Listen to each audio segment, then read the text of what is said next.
Welcome to Royal Daily Report, your trusted source for the latest royal news and updates. I'm your host, and today we have an exclusive story that has shocked the fashion world. Meghan Markle has just been banned again. According to sources on the street, Dior was not dressing Meghan Markle. Not now, not in the future, not ever. And this wasn't a mistake. It wasn't because of busy schedules, and it wasn't because of different creative ideas. It was a ban. A strong, clear, do not call us kind of ban. And the reason behind that quietly closed door goes back through years of mix-ups, missing items, quiet warnings, and one single dress that wouldn't stay hidden. Yes, you heard me right. A dress supposedly went missing. But let me go back to the very start of this story so you can understand it better. It all started with a soft green designer dress worn by Meghan during a photo shoot for Variety magazine. This dress was borrowed, not given as a gift, not bought. It was taken for a few hours, which is completely normal in fashion photo shoots. But when the photo shoot ended, the dress didn't go back to the fashion company. It didn't arrive with the other returned items. It simply disappeared. No papers, no explanation, just gone. The story probably would have stayed hidden forever until 3 years later. Meghan walked out wearing that exact same green dress. Fashion experts were shocked. Designers recognized it right away. The people who helped with clothes that day remembered the bag that came back lighter than it should have been. That dress became living proof, evidence of a rumor that suddenly became real. A small incident from years ago blew up into the spotlight, forcing the industry to look again at every uncomfortable rumor they had ignored. It wasn't just a dress anymore. It was the start of a much bigger story. Once that dress showed up again, people who had stayed silent began connecting their own memories. The missing gowns after photo shoots, the items that were borrowed but never given back. The wardrobe helpers who noticed pieces disappearing from clothing racks. The stylists who started refusing to lend anything truly valuable. The brand managers who quietly stopped answering her team's requests. None of these incidents were big enough by themselves. A missing necklace here, an unreturned pair of shoes there, a dress that didn't come back after an event, but together they created a picture no one wanted to see. Designers felt worried. Assistants warned each other. Some clothing brands began putting small notes on internal lists. Do not loan. Risk of losing items. It became clear to many that the green dress wasn't the beginning of the story. It was the moment everything made sense. A pattern they had tried to ignore suddenly stood right in front of them. Impossible to deny. And as the fashion world put together the past, the trail didn't lead to Paris or London or Los Angeles. It led somewhere much earlier, somewhere far from royal palaces or luxury fashion shows. It led straight back to Toronto. Before the palace gates, before the news headlines and documentaries. Before the million-dollar wardrobe budgets, there was a basic commercial photo shoot in Toronto. No red carpets, no worldwide attention, just a simple set for Reitmans. A clothing brand Meghan worked with early in her career. People who were there still remember how she walked in. Confident, friendly, charming, the kind of person who fills a room without trying. The photo shoot itself went smoothly. Cameras flashed, outfits were changed, assistants rushed from one clothing rack to the next. It was the kind of day fashion teams barely remember, because nothing dramatic usually happens. But something did happen that day. Not loudly, not right away. Only when the shoot finished and the team began checking items back in, did things start to feel wrong. A few dresses weren't where they were supposed to be. A group of clothes seemed to be missing. And one specific pair of Aquazzura, very Matilda heels.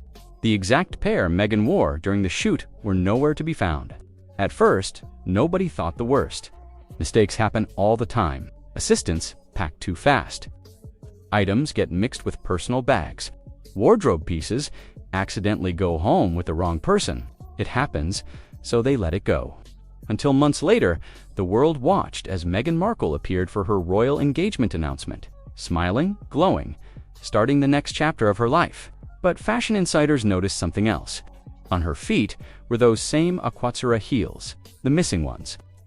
When the question was raised quietly behind the scenes, Meghan reportedly gave a simple explanation. She didn't want items she had worn ending up on eBay. She said she was too famous for that. Some people accepted that explanation, others didn't. But in the fashion world, that moment became a private warning. A message passed from stylist to stylist. Be careful. things go missing. This was the first crack in the timeline. No palaces, no cameras, just a small, quiet pattern starting to form. Years later, Meghan entered a new world, Kensington Palace. A world built on rules so old that breaking one can shake institutions. And one of those rules carved deep into royal rules is simple. Nothing is free. Not clothes, not shoes, not jewelry, not even a pair of earrings handed to you backstage. Every item must be bought, written down, recorded, and saved. The reason is simple. Accepting gifts could be seen as favoritism or bribery. Royals must stay neutral. Their clothing cannot be used as a deal-making tool for designers hoping for publicity. But according to palace staff and sources familiar with what happened behind those walls, Meghan arrived with a very different understanding, a Hollywood understanding. In Hollywood, wearing a designer's clothing is the favor. Being seen in a gown is payment. Brands compete for the chance, but that system simply does not exist inside royalty. When helpers explained the rules, they expected surprise, maybe confusion. Instead, they supposedly met frustration. Meghan reportedly argued back, saying exceptions had been made for her and more could be made. Again, the palace saw it differently. To them, it wasn't personal. It was the rules. To her, according to insiders, it felt limiting and old-fashioned. And as the requests for gifted clothes continued, palace staff began to grow worried. It wasn't the cost they worried about. It was the clash between centuries of royal structure and the habits Meghan brought with her from the entertainment world. Small disagreements soon grew into a larger concern. This wasn't confusion, it was a pattern. Mid-roll, if you're enjoying this exclusive story, make sure to subscribe to Royal Daily Report for more breaking royal news and updates. Hit that subscribe button now.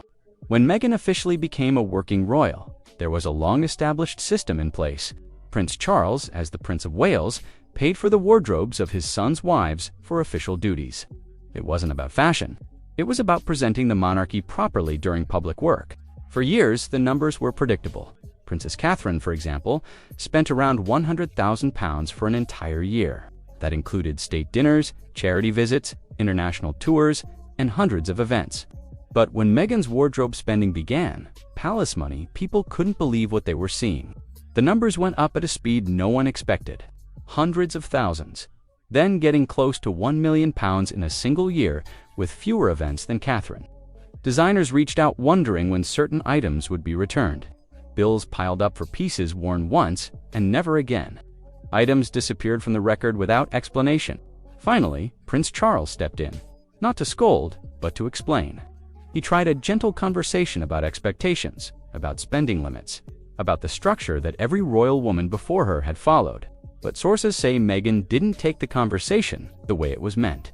She reportedly felt singled out. She felt judged. She felt controlled. And that moment became the turning point. The widening of a gap between Meghan and the institution she had married into.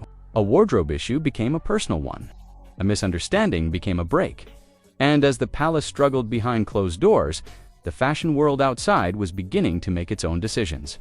Decisions that would eventually lead to Dior closing its doors completely. By this point in the story, viewers naturally asked the same question. Why? Why would someone with a multi-million-dollar home, global fame, and major media deals risk their reputation over clothing? Why not simply buy the pieces? Why walk away with items that weren't hers? Sources who watch the pattern closely say the answer isn't about money, it's about mindset. Hollywood works like a different planet. When you're rising in that world, wearing a designer's clothing is the deal. Designers chase you, not the other way around. If you return something late, no one complains. If you keep something accidentally or on purpose, it's often brushed off as the cost of doing business with a star.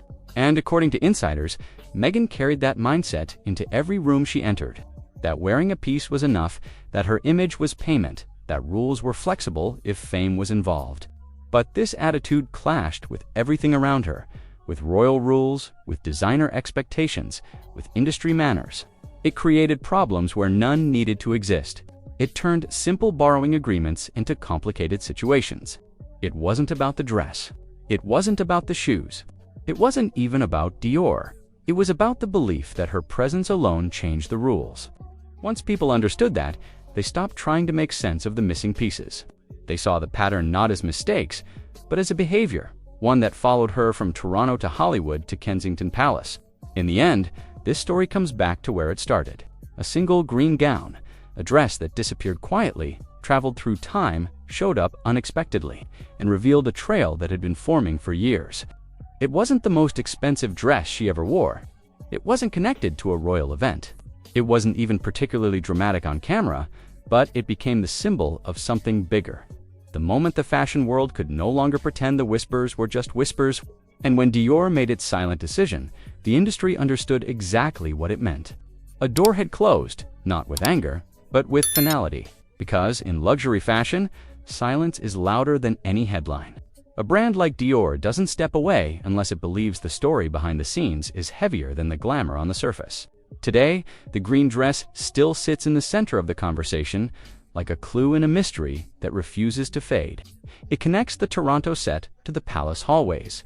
It connects missing samples to £2 million budgets.